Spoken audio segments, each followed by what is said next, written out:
Lundi, nous sommes le 22 juin 2020. Bonsoir à tous et merci pour votre fidélité à nos programmes. Bienvenue dans votre rendez-vous de l'actualité sur la maladie à coronavirus. Ce soir, nous allons parler du déconfinement qui fait entrer, le déconfinement fait entrer le monde dans une phase dangereuse selon les mots des premiers représentants de l'OMS. Et sur le plateau, au plateau pour en parler, nous avons Dr Asimawe Pana. Il est ancien représentant de l'OMS. Bonsoir et merci d'être là. Merci, bonsoir Mathieu. Alors, depuis près de 2 semaines, plusieurs pays à travers le monde entier ont déconfiné pour renouer avec la vie ordinaire de par le passé avant l'arrivée de cette maladie à coronavirus. Mais force est de constater qu'on a constaté qu'il y a la résurgence de la maladie dans certains pays, dans certaines zones clés. On se demande, est-ce qu'on va en finir un jour avec cette maladie? Merci Mathieu. C'est la question que tout le monde se pose également. Moi-même et les autres se posent. Est-ce qu'on finira un jour avec cette pandémie? Et de quelle façon? Notre souhait, c'est effectivement que la situation se stabilise. Bien, comme vous l'avez dit, les pays ont procédé à des déconfinements.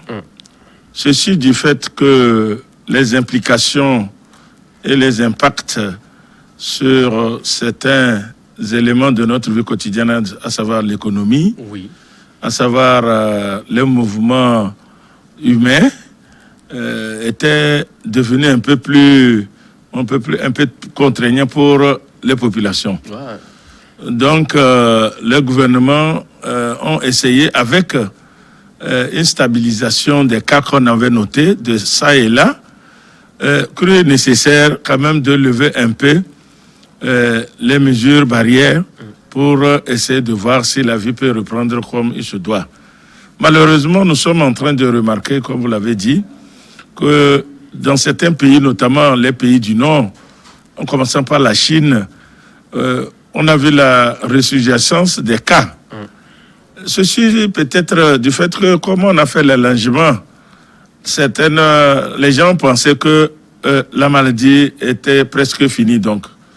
Et on a constaté effectivement, ce qui se voit d'ailleurs chez nous ici, on a constaté que les gens avaient déjà pensé que la maladie est finie et donc ils avaient laissé quelque peu tomber les mesures barrières.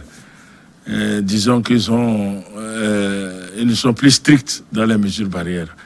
Et là, c'est un danger. Je crois que l'Organisation mondiale de la santé a lancé encore un cri dans ce sens-là. Il faudrait que malgré qu'on ait l'allègement des mesures barrières, qu'on ne laisse pas quand même, qu'on ne se laisse pas aller. Il ne faut pas qu'on pense que la maladie est finie. Il faut qu'on redouble de vigilance dans la mise en œuvre de ces mesures de barrière pour que définitivement on puisse arriver à bout de cette pandémie. Est-ce qu'on peut arriver un jour à bout à cette maladie à coronavirus quand on voit un peu ce qui se passe à travers le monde entier? Dans certains pays en Afrique où on a déconfiné, si nous prenons nos voisins de l'Ouest, on voit les chiffres qui grimpent au jour le jour. Certains pays en Afrique, il y a l'Égypte, l'Algérie, il y a le Nigeria, il y a l'Afrique du Sud en premier lieu. On se dit, mais est-ce qu'on n'est pas tenté de dire que quand vous nous dites d'apprendre à vivre avec la maladie, on sera obligé de vivre comme c'est le cas avec le paludisme, choléra et d'autres maladies? Absolument. Prenons le cas du Togo.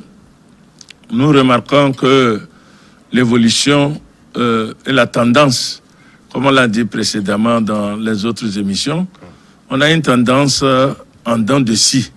Ça veut dire quoi? Ça veut dire que d'un jour à un autre, on enregistre des cas, voire dans d'autres jours, on voit que les cas arrivent même à 0. On n'a plus de cas. Puis, les jours suivants, on enregistre encore quelques cas. Ouais, ce qui fait que la courbe de l'épidémie a l'allure en dents de scie. Ce qui nous fait comprendre que cette épidémie n'a pas l'allure des épidémies habituelles. où on a effectivement un début lent, puis ça remonte, ça arrive à un plateau, puis ça redescend. C'est ça qui fait la difficulté de cette pandémie, dans la mesure où, effectivement, on ne connaît pas cette maladie-là avant. Au moins, si on la connaissait, on peut prévoir. Vous voyez qu'avec Ebola, qu'on connaît mieux maintenant, lorsque un cas s'avère détecté dans une zone donnée d'un pays, eh bien, rapidement, on sait qu'est-ce qu'il faut faire.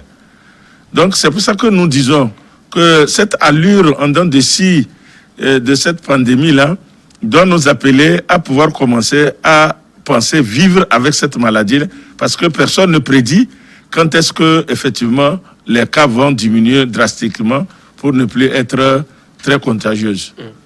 Pour que les cas diminuent, on est d'accord qu'il faut observer les gestes barrières.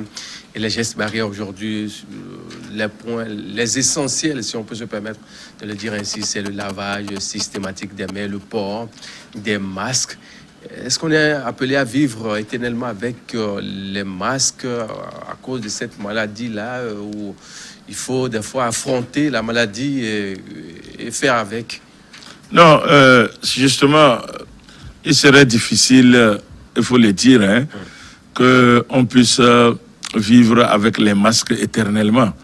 À un moment donné, il est tout à fait évident qu'on arrivera à un moment où on se rend compte que la plupart des citoyens d'un pays donné ont acquis quand même une immunité qui leur permet de pouvoir ne plus être contaminés par le virus. Bien que jusqu'à maintenant, les recherches n'ont pas confirmé qu'il s'agit d'une maladie où on peut avoir ce que nous appelons des anticorps neutralisants, c'est-à-dire ceux qui peuvent tuer le virus et amener maintenant à une immunité définitive. Les études sont quand même prometteuses dans ce sens-là. Et je pense que si effectivement il s'avérait que c'est une maladie qui peut nous amener et nous procurer une immunité définitive, ce serait très bien. Et c'est notre espoir, ça. Comme ça, les mesures barrières, eh bien, on va les diminuer et puis maintenir certaines qui ne sont pas trop contraignantes. Puisque on n'a pas encore eu la chance d'assister à cette immunité collective qui fera que, bon, on va laisser de côté le port des masques, le lavage des mains, distanciation physique et autres. Que faut-il faire finalement? Que faut-il faire quand l'OMS dit, bon, après le déconfinement, on est entré dans une phase dangereuse. Oh, le monde entier est appelé à relancer l'économie dans tout son ensemble. Il faut vivre. Oui, il faut vivre. Bon, Mathieu, je suis désolé, je ne peux pas dire maintenant qu'est-ce qu'il faut faire. La seule chose scientifiquement montrée, c'est les mesures barrières qui peuvent permettre d'endiguer cette maladie-là. Pour le moment, c'est ce qu'on peut dire. Donc, on n'a pas de choix jusqu'au moment où on trouve un remède ou un vaccin qui puisse nous amener à pouvoir nous protéger et laisser tomber les mesures barrières. Alors, donc on parle de la chimioprophylaxie. Que pensez-vous de cette méthode-là?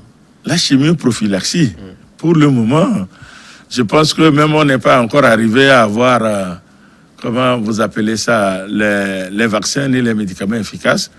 Ça, ce sont des prémices de recherche. Et je ne pense pas qu'on peut s'aventurer pour le moment avec un médicament pour dire on peut prendre le médicament pour prévenir la Covid-19. Quand on sait que c'est avec la chloroquine que enfin, le monde entier, plus ou moins, arrive quand même à guérir les malades. Oui, vous savez, Mathieu, vous savez avec moi qu'il n'y a pas que la chloroquine. Il y a eu d'autres substances qui ont été proposées. Mais au finish, on s'est rendu compte que sur le plan scientifique, il n'en est rien parce que l'utilisation de ces substances ou de ces médicaments n'avait pas protégé comme on l'attendait. Et il y en a qui, malgré tout ça, ont eu quand même la maladie. Donc, il est tout à fait prudent de ne pas s'aventurer sur des conclusions ou des affirmations qui n'ont pas de base scientifique valide. Alors, pour le moment, les recherches sont articulées sur les médicaments et les vaccins. On n'est pas encore arrivé à avoir un. Bon, bien sûr, il y a d'autres qui sont déjà en stade avancé de recherche. Nous espérons que ce sera conclu d'ici la fin de l'année. On a confiné, déconfiné. On va reconfiner peut-être après? Mathieu, si cela s'impose, il vaut mieux le faire pour sauver les vies humaines. Vous avez vu par exemple en Chine, tout dernièrement, ils ont été obligés de boucler la région où on a vu de nouveaux cas apparaître. Et ils ont été obligés de confiner encore la population dans cette région-là.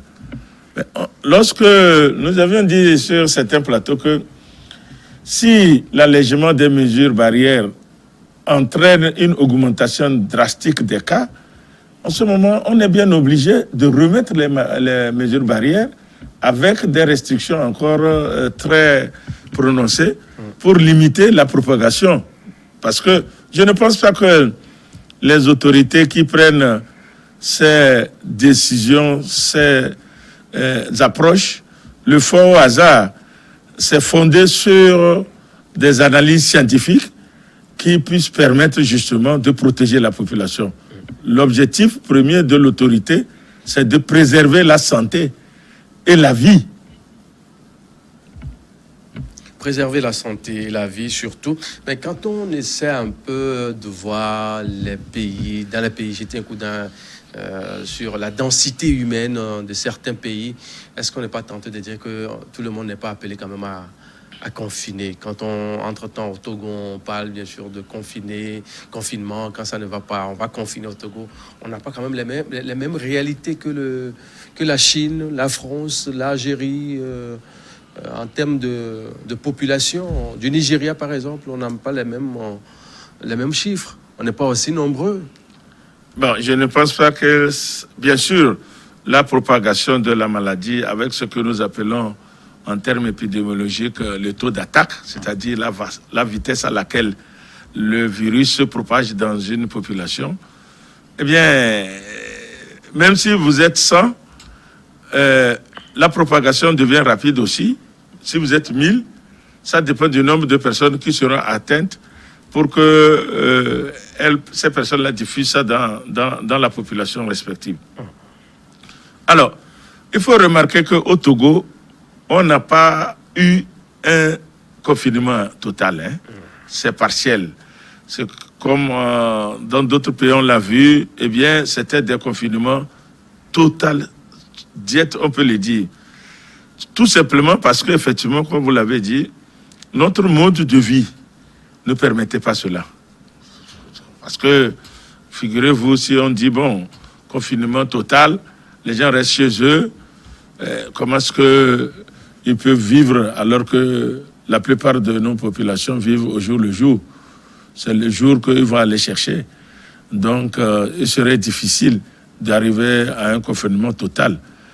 Mais certains pays l'ont fait, les pays du Nord. Vous avez vu avec nous que dans ce confinement total, l'État était obligé de pouvoir trouver d'autres solutions pour qu'on puisse vivre aisément. Alors, ce qui n'est pas possible avec nos moyens que nous avons dans nos pays africains. Alors, dans quelques jours, l'espace CEDEAO va rouvrir les frontières. On a plus d'une dizaine de pays qui ont en partage cet espace-là. Et on sait que certains pays dans la sous-région, de forts taux de cas de contamination à coronavirus, est-ce qu'on n'est pas tenté de dire que le pire est encore devant? Bon, je pense que c'est une question très pertinente. Et les gouvernements se sont concertés, les scientifiques se sont concertés. Et on ne pouvait pas aussi rester longtemps comme ça. Il fallait prendre des mesures pour pouvoir encadrer cette réouverture de nos frontières, de nos aéroports et puis de nos ports. Parce que, arrivé à un niveau donné, eh bien, on risquait d'aller vers vraiment une catastrophe économique qui serait très difficile à relever. Donc, il y a des mesures, j'allais dire, d'encadrement de cette ouverture-là qui se feront et ce sera harmonisé. il y a au niveau des différents points des frontières, il y aura justement des dispositions sanitaires renforcées qui permettront de pouvoir filtrer les voyageurs qui arrivent pour pouvoir les isoler et ensuite les prendre en charge. Je crois qu'au Togo, ces dispositions sont déjà prises et vous avez vu que le gouvernement a mis en place un laboratoire de type très avancé au niveau de l'aéroport, ce qui nous permettra de pouvoir traiter rapidement les arrivants et nous assurer que quelqu'un n'est pas porteur de virus pour aller le disséminer dans la population. Donc, ce qui veut dire que bon, tous les pays seront appelés ou amenés à avoir ces dispositifs-là au niveau de certaines frontières phares de leur pays. Parce qu'il y a, comme on dira, il y a des frontières poreuses. Hein, absolument. Des sentiers, des voies détournées que les gens prennent pour être dans un pays ou un autre. Ce serait difficile, ce serait difficile d'aller contrôler. Pour celui-là qui est à Kpalimé, celui interdit de passer par Plaou ici, c'est facile très facile de passer au niveau de Kwadapé ou être dans le Ghana, c'est facile. Vous êtes d'accord avec moi que même quand il y avait, disons, les bouclages, on n'arrivait pas à contrôler tout le monde. Les gens prenaient des sentiers par-ci, par-là. Mais au moins, la grande partie, on arrivait quand même à surveiller. La preuve, c'est que lorsqu'il y a eu ce cas de Djarpanga, on a été alerté, ce qui montre que le système de surveillance, même s'il y a est très efficace, même s'il y a de temps en temps quelques individus qui peuvent échapper, si on arrive à pouvoir détecter la grande majorité, on est sûr qu'en ce moment, on peut maîtriser le virus chez certaines personnes qui risquaient d'aller les contaminer. Djarpanga, c'est un cas, mais est-ce que dans les autres régions, ce serait possible? Quand on sait que Djarpanga n'est pas aussi loin du Ghana, et puis il y a un autre lieu là, Tindiassi qui est banalement à 100 francs si vous êtes à Zem, vous pouvez aller à pied dans le Ghana. Tindiassi et Djarpanga sont contigus là. Oui, contigus. Voilà. Mais bon. Non, vous savez, notre pays est limitrophe avec d'autres 3 pays principalement. Et vous pouvez traverser, même en allant à Venou ici. Lorsque vous traversez, vous risquez de vous retrouver dans un champ de manœuvre qui est au Ghana. Voilà. Au niveau d'Atikoumé aussi. Atikoumé aussi. Donc, tout le long de nos frontières, c'est pareil. Même du côté Bénin comme du côté du Burkina. Oui. Mais cela n'empêche pas qu'on puisse mettre quand même des systèmes de surveillance. C'est pour cela que ces derniers temps, on a mis l'accent sur la sensibilisation des responsables communautaires. Parce que eux seulement peuvent, dans les petits villages, détecter qui est arrivé nouvellement et d'où. Comme ça, il est signalé et on peut le suivre. Ça, je vous assure que le Togo est l'un des rares pays à pouvoir le faire. Peut-être que nous avons chance que notre pays est un peu petit, mais il est quand même aussi très organisé. Notre système de détection et de surveillance est l'un des meilleurs. Je ne le dis pas au hasard, parce qu'il y a eu des téléconférences qui ont eu lieu la semaine passée avec les autres pays de la sous-région. Et les gens sont en train de s'inspirer du système de surveillance épidémiologique du Togo, parce qu'il est efficient. Ce qui veut dire que tout est aux normes. Oui, on essaye de pouvoir le faire aussi efficace que possible. C'est pour cela qu'on arrive rapidement à pouvoir maîtriser et détecter les cas. Parce que lors d'une épidémie, ce qui est important, c'est de ne pas pouvoir détecter la grande partie des cas positifs et qui vont continuer de disséminer la maladie au sein de la communauté. Alors, quand on parle bien sûr de déconfinement dans cette émission, il faut dire qu'il y a plus d'une semaine, déjà que les élèves en classe des amis ont renoué avec les cours pour pouvoir terminer l'année en toute beauté. Est-ce que le feu est vraiment au vert ou on est dans le rouge ou bien dans le jaune? Quand on voit, peut-être que le respect, c'est strictement dans les établissements scolaires, mais juste après les cours, on les voit se balader avec les masques, on les enlève carrément la main dessus et dessous. On se dit, mais est-ce qu'ils sont vraiment conscients de ce que l'on traverse en ce moment? Absolument, vous avez raison, Mathieu. Nous avons vu dans la rue, lorsque nos enfants sortent de l'école, il y en a même qui mettent le masque derrière la nuque, si ce n'est pas sous le menton. Il y en a, on les voit aussi, en groupe en train de rentrer à domicile, en allant à l'école. Et ils ne portent pas de masque. Et ça, c'est inquiétant. C'est inquiétant parce que malgré les mesures que les autorités ont mises en place pour la réouverture des établissements, il nous semble que nous, parents d'élèves, nous avons aussi un rôle à jouer. C'est vrai que les enseignants, on les a sensibilisés, formés sur les mesures barrières et les attitudes qu'il faudrait avoir lors de l'ouverture de ces établissements scolaires. Mais je pense, et je suis ferme là-dessus, que les parents doivent jouer un rôle capital dans la sensibilisation et dans les attitudes des enfants lorsque ils sont sur le chemin de l'école, lorsque ils sont sur le chemin de retour à domicile. Puisque au sein de l'établissement, les enseignants prennent la relève. Dans la cour, dans la classe, les enseignants prennent la relève.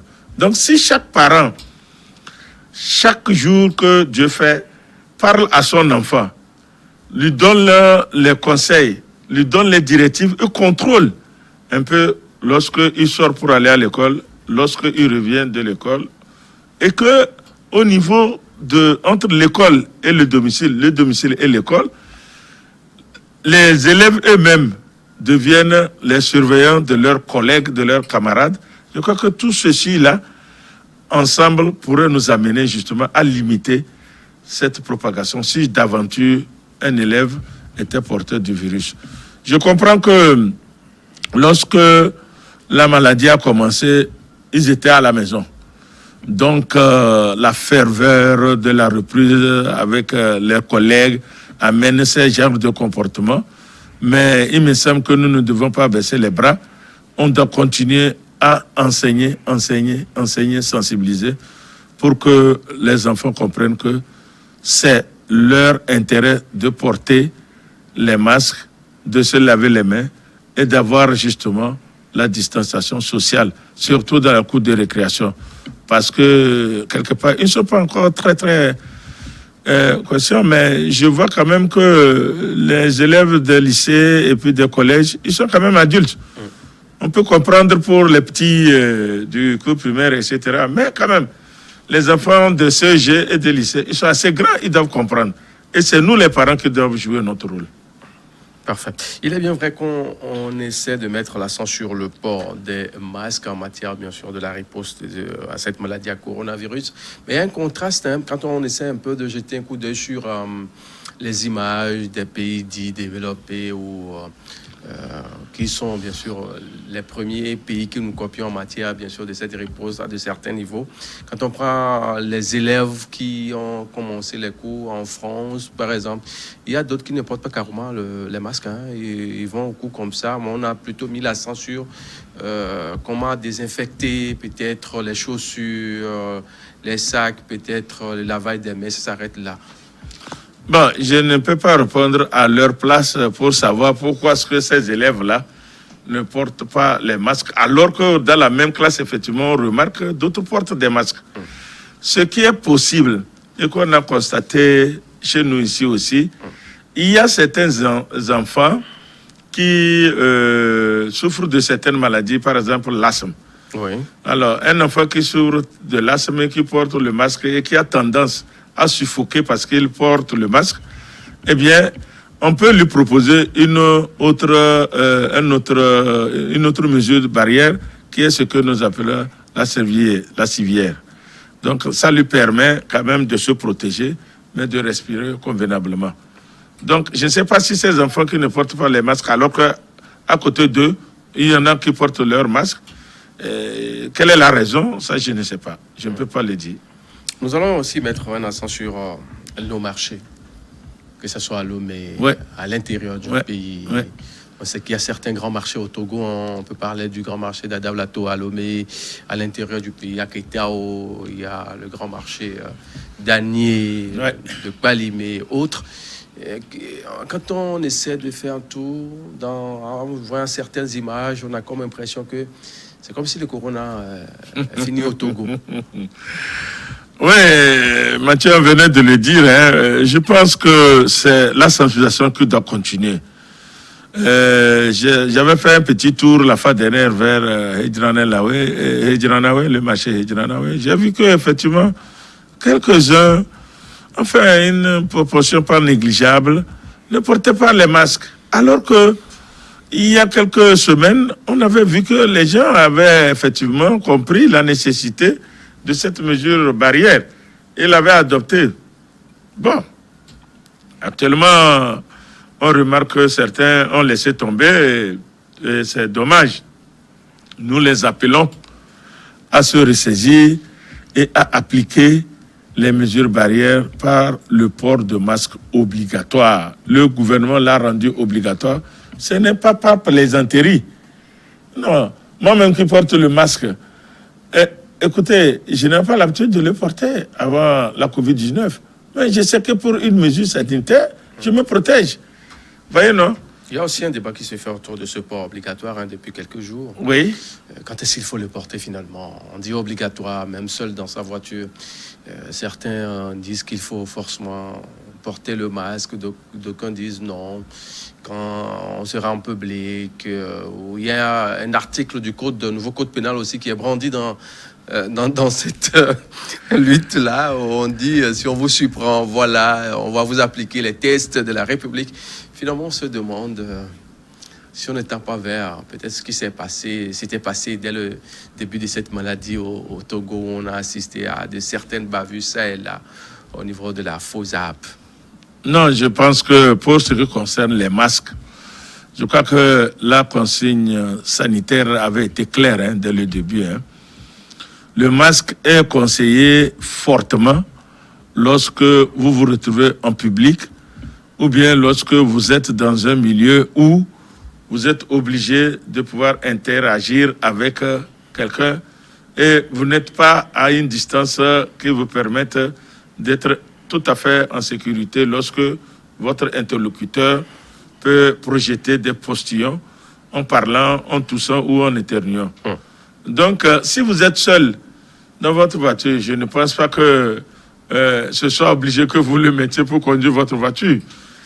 Par contre, lorsque vous garez votre voiture, vous descendez pour aller vers un interlocuteur, aller vers un service, aller vers un appartement, vous êtes en ce moment tenu de porter le masque. Lorsque vous êtes seul, vous marchez sur le trottoir, eh bien, si vous n'êtes pas 2, 3, 4, vous pouvez ne pas porter votre masque, mais seulement, vous ne savez pas, pendant que vous marchez, qui vous allez rencontrer. Vous voyez, non?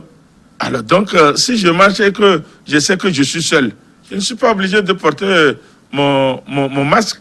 Mais lorsque je sais que je vais rencontrer des gens sur ma route et que ces gens-là, peut-être je vais m'arrêter pour interéchanger avec eux, je prends en ce moment des risques.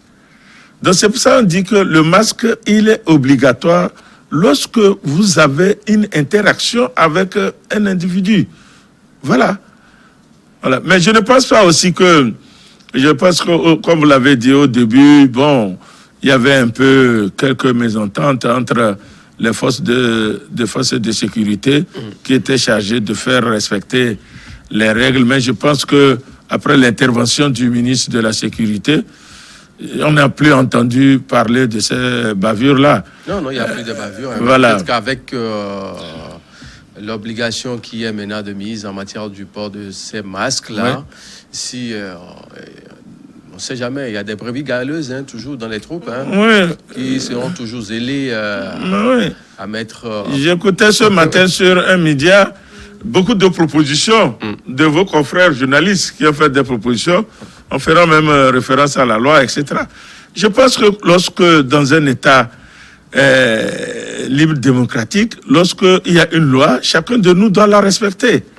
Si on ne la respecte pas, ça veut dire qu'on est en ce moment dans une situation de défi à l'autorité. Et l'autorité a les mesures idoines pour pouvoir faire respecter la loi qui a été consentie pour tout le monde. On ne peut pas faire une loi pour X et Y ne va pas respecter ça. Et en ce moment, je pense que les autorités sont les mieux placées pour pouvoir donner les orientations afin que chaque Togolais respecte la loi lorsque elle est définie. Quoi qu'on dira, le déconfinement, tôt ou tard, tous les pays sont en voie d'entrer dans cette nouvelle phase. Bien sûr, est-ce que le Togo, si jamais on déconfine, il y a le fort taux de contamination qu'on enregistre, est-ce que le Togo est prêt quand même à juguler la situation?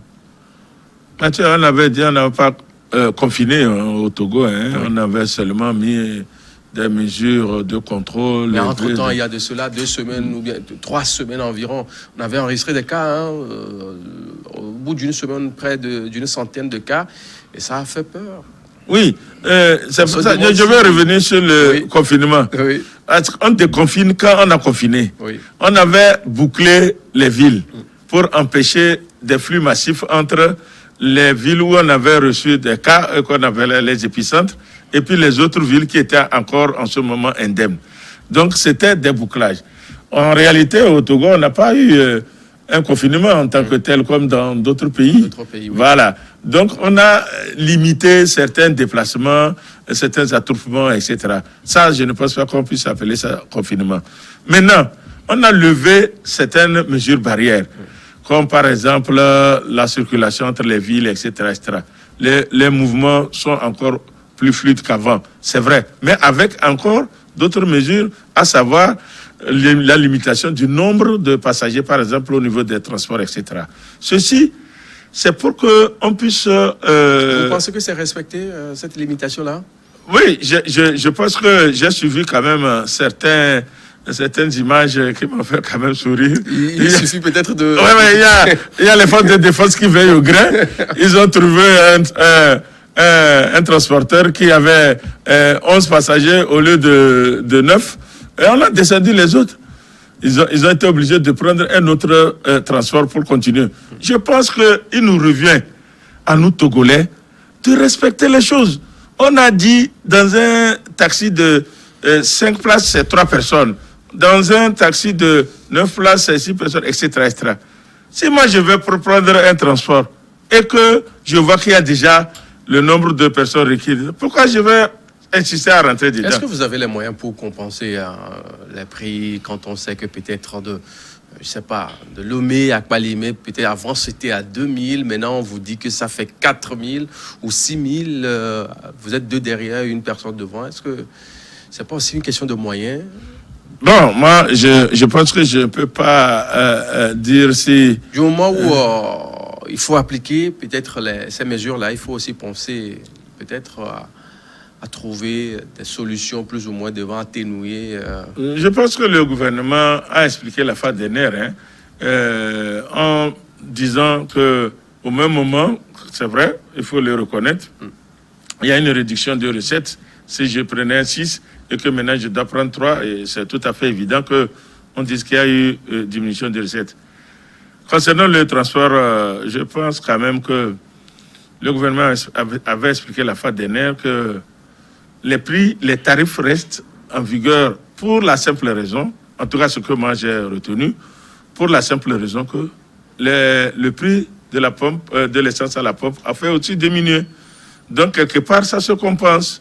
En tout cas c'est ce que j'ai retenu de l'explication au journal de TVT.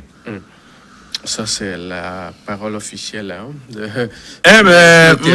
on s'en tient à l'officiel. Les réalités. Maintenant, les officieux, on ne peut pas. La semaine dernière, on a vu un certain petit mouvement d'humeur dans certaines villes du pays.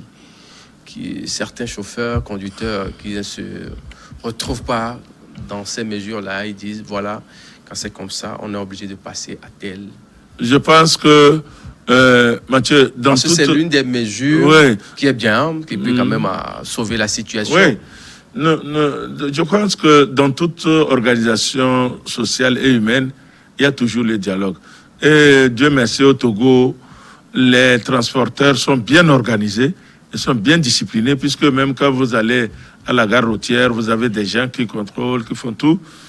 Je pense qu'ils peuvent, s'ils rencontrent lors de l'ouverture de bouclage dans leurs exercices de tous les jours, s'il y a des suggestions à faire, s'ils rencontrent des difficultés, ils ont des syndicats, ils n'ont qu'à aller voir le ministre des Transports, ils restent avec eux, ils discutent et ils proposent des solutions. C'est vrai que les citoyens en pâtissent, eux aussi ils en pâtissent, donc il faut qu'on trouve un juste milieu par les discussions avec le ministère de tutelle. Ça, c'est sur le plan national en matière de déconfinement. Et je reviens sur ma question. Si jamais les autres pays, on a des gens qui font des allers-retours, il y a ce taux de contamination qui peut-être augmente. Est-ce que le Togo a le dispositif au top pour quand même juguler la situation? Je pense que pour le moment, on peut dire avec certitude qu'on s'est bien préparé.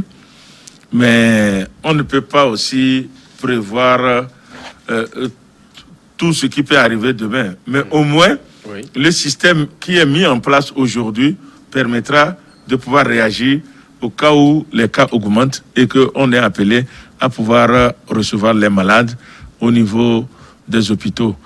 Puisque le gouvernement a mis en place au niveau de chaque région déjà des centres d'isolement et des centres de prise en charge. Nous espérons que cette augmentation drastique par milliers qu'on a connue dans certains pays n'arrivera pas. Donc, aucun pays, si cela arrive avec une forte proportion de milliers et des milliers, il est clair qu'en ce moment, ça va dépasser la capacité qui est prévue. Vous voyez, non? Donc, même les pays nantis, vous avez vu, avec leur capacité, ils ont été débordés à un certain moment. Donc, ce que nous pensons, si la maladie reste dans la proportion actuelle et qu'on a des cas qui augmentent après l'allègement, je pense que actuellement, c'est gérable. Attendre le vaccin jusqu'à quand? On a comme l'impression que ça traîne là. Mathieu, si c'était possible, comme je l'ai dit lors d'une émission ici, la mise en place ou la découverte d'un médicament efficace ou d'un vaccin efficace, ça prend du temps, surtout les vaccins. Et généralement, pour qu'un vaccin puisse être mis en place et mis sur le marché, ça prend même parfois jusqu'à 10-12 ans. Mais pour le moment, concernant la COVID-19, les chercheurs sont à pied d'œuvre. Je pense qu'il y a actuellement des espoirs quand même. Parce que en Angleterre, on a trouvé quand même un vaccin qui est actuellement en essai clinique stade 2. Ils vont même bientôt aller au stade 3. Donc presque vers le stade 4, ce qui donne des espoirs que d'ici la fin de l'année, on peut déjà avoir ce vaccin-là qui peut être utilisé. Mais quand on le met pas encore sur le marché, dans la population, eh bien, on doit suivre un temps chez chaque première personne à qui on administre ce vaccin-là. Et c'est quand, effectivement, un temps bien long s'est écoulé, qu'on n'a rien observé, qu'on peut le mettre maintenant sur le marché pour la population générale. Il y a actuellement au moins 150 candidats vaccins. 150 et au moins 10 sont déjà à un stade avancé, dont celui de Oxford en Angleterre, et qui est prometteur et qui, d'ici 2021 au plus tard, pourra être disponible. Et qu'en est-il bien sûr de cette cellule-là qui a été mise en place à l'université, qui pense aussi à un remède ou à un médicament devant créer la surprise en matière de la guérison au Togo? Vous nous avez donné quelques ingrédients pouvant renforcer notre immunité dans tout son ensemble. On attendait peut-être un vaccin venant du Togo, là. Vous êtes en train de parler de l'université de Lomé. Oui. Bon, je pense que je ne vais pas m'aventurer là-dessus, parce que... Mais c'est fini. Non, je ne pense pas que ce soit fini. Enfin, il y a les collègues, probablement un jour un collègue passera ici pour donner des détails là-dessus. Mais ce que je sais, c'est que les tests sur les substances qui avaient été proposées par nos collègues tradithérapeutes, ces tests-là sont toujours en cours. On n'a pas encore trouvé une substance qu'on peut utiliser chez les malades pour pouvoir dire que, bon, ça c'est promoteur. Bon, je suis sûr que les professeurs, les chercheurs de l'université de Lomé et de Kara pourront donner des détails sur là où ils sont en matière de recherche sur ces substances. Et les 50 flacons de Covid organique que vous avez eu entre-temps? Oui. C'est toujours un essai ou... Absolument. C'est toujours un essai. Et je pense que la cellule de prise en charge au niveau de l'hôpital de Kégué, au moment opportun, livrera ses conclusions qui pourront être publiées par l'autorité compétente. Parfait. On va devoir maintenant jeter un coup d'œil sur la situation au Togo à la date bien sûr de 21 juin 2020.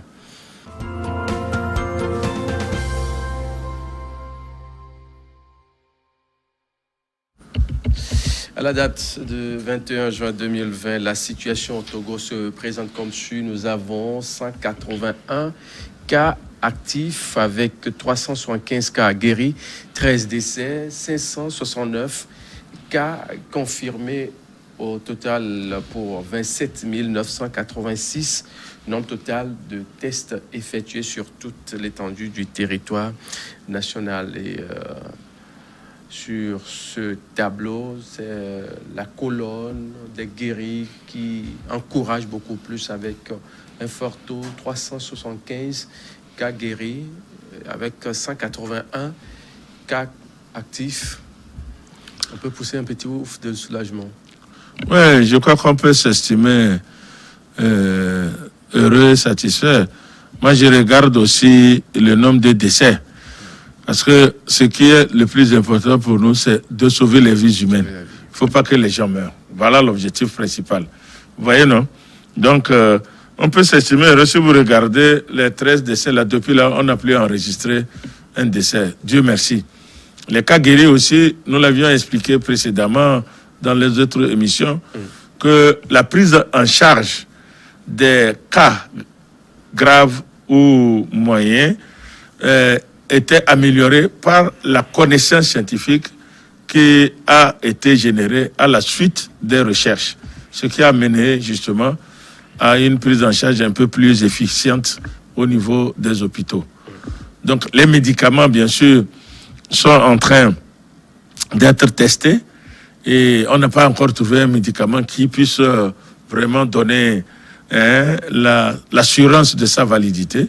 Mais on fait ce que nous appelons les traitements adjuvants, c'est-à-dire on traite les symptômes et puis les détresses respiratoires, etc., etc. Ce qui permet de pouvoir sauver les vies humaines. Ce qui permet vraiment de pouvoir sauver les vies, mais on est en période de pluie. Et quand on parle de pluie, dans la sous-région ouest africaine, on sait ce que ça donnait, le paludisme à haute dose. Et on le sait que la maladie à coronavirus a pratiquement les mêmes signes, plus ou moins les mêmes signes que le palu.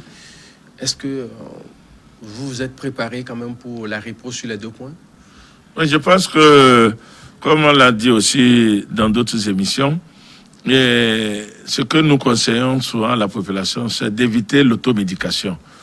Lorsque vous avez un problème, Dieu merci, on peut au moins aujourd'hui se prévaloir que dans notre pays, on puisse trouver au moins un agent de santé dans les coins où on habite. Donc, il vaut mieux, lorsqu'on a certains signes, certains symptômes, aller voir l'agent de santé. Seul l'agent de santé peut faire la différence entre le Covid-19 et puis le paludisme ou d'autres infections comme la grippe, les autres grippes, etc., etc. Il n'y a que l'agent de santé qui peut dire « Ah, attention, ça peut être plutôt la Covid-19. Non, ça c'est plutôt le paludisme, confirmé par le laboratoire. Donc, il n'y a pas lieu de s'inquiéter, de paniquer. Le paludisme continue et je pense que le programme national de lutte contre le paludisme a déjà le nécessaire en termes de médicaments, en termes d'autres éléments rentrant en compte dans la prévention, tels que les moustiquaires imprégnés, etc., etc. Ok. C'est juste pour avoir une idée beaucoup plus claire. Hein? Ouais. Mais le constat est clair aujourd'hui également que les centres de santé, que ce soit les hôpitaux, les CHU, sont déserts parce qu'il y a une crainte. Hein, quand on dit vous arrivez à l'hôpital, entre-temps, vous vous dites que vous souffrez de palu et finalement, c'est tout un amardard de... Oui, c'est vrai. Cette question revient. Des habits, Ouais. cette maison-là aurait été visitée par les gens de la cellule riposte. Nous le disons sans cesse et nous continuerons de le dire. Il faudrait vraiment que les gens fassent diligence et ne pas encore amener la stigmatisation, la discrimination autour de la Covid-19. La Covid-19 est comme toute autre maladie, toute autre grippe, vous voyez, non? Donc, quelqu'un qui est atteint malheureusement par le coronavirus, Mathieu, il n'est pas allé l'acheter à Sigame, non? Et parce que s'il savait que ça allait là-bas, il n'allait pas. Voilà. Donc, il ne l'a pas acheté. C'est comme le VIH-Sida dans les années 80. Exactement. Ici, il y a le VIH. Voilà. Mais aujourd'hui, on vit avec les gens qui sont même séropositifs, ils sont avec nous. Voilà. Donc, on doit arriver à ça. Il faut que nous soutenions nos parents. Il ne faut pas qu'on stigmatise ceux qui sont malheureusement atteints par le coronavirus. C'est une maladie comme toute autre maladie. On doit l'accepter. Merci beaucoup. C'est déjà la fin de l'émission. Merci beaucoup, Mathieu. C'est toujours un plaisir de venir discuter autour de cette passionnante maladie qu'est la Covid-19. Voilà. Nous disons et nous appelons les concitoyens à ne pas baisser les bras. On a fait un allègement des mesures barrières, un allègement sur certains, mais nous pensons qu'il faudrait être toujours vigilant. Il faudrait continuer à porter les masques, se laver régulièrement les mains. Il faudrait avoir toujours des distances entre nous. Et puis, les autres mesures, ne pas... faut tousser dans le creux du coude. Et surtout, je vois quelque chose à la suite de cet allègement. Les gens se retrouvent dans les bars. En attroupement, je pense qu'il faut vraiment faire attention. Merci. Voilà. Merci beaucoup pour prendre quelques pots. Merci beaucoup, docteur Asibawi Pana. Je rappelle que vous êtes un ancien représentant de l'OMS. Mesdames et messieurs, c'est la fin de cette émission. Très bonne suite de nos programmes et à demain.